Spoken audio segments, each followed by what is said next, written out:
Hello there today. I'm in the book of Joshua, and yesterday, having thought about Moses looking back on his ministry, here's Joshua at the beginning of his ministry looking forward. And the passage that I've been drawn to is found at the end of chapter 5. In that context, they've already crossed over the River Jordan. The manna is falling for the last day, and they will begin to eat the produce of the land. They've had a ritual circumcision preparing them spiritually, and they've celebrated the Passover. There's so much going on. Everybody's busy, and they're right in front of Jericho, poised for their first real battle, their first taste of engagement with the enemy within Canaan.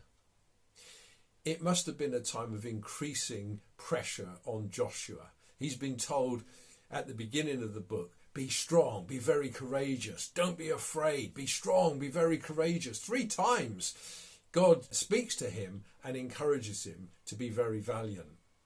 So when we get to the end of chapter 5, things take on a slightly different perspective from that which Joshua may have expected. Joshua is clearly withdrawn from the camp and advancing towards Jericho, thinking in his mind about strategies and plans and how he will face things.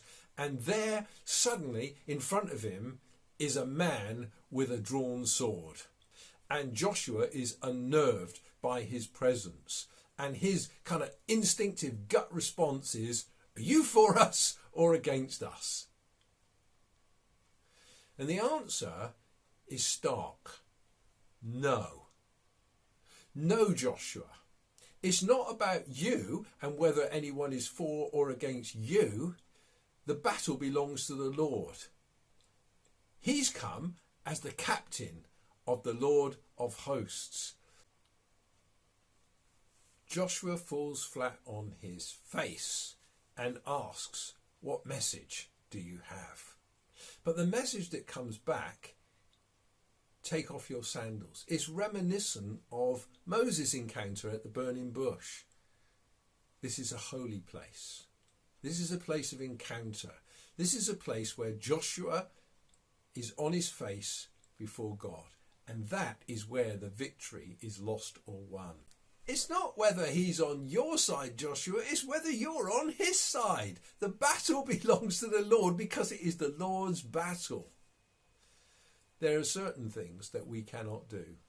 There are certain battles we cannot win, but thank God we have one who came and fought and won the victory for us alone on the cross.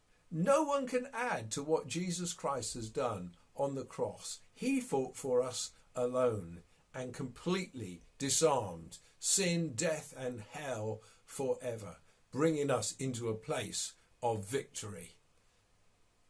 Our place in the dust before the Lord of glory. It reminds me of George Matheson's great hymn, O Love That Will Not Let Me Go. And the last verse, O cross that liftest up my head, I durst not fly from thee. I lie in dust, life's glory's dead, and from the ground there blossoms red life that shall endless be.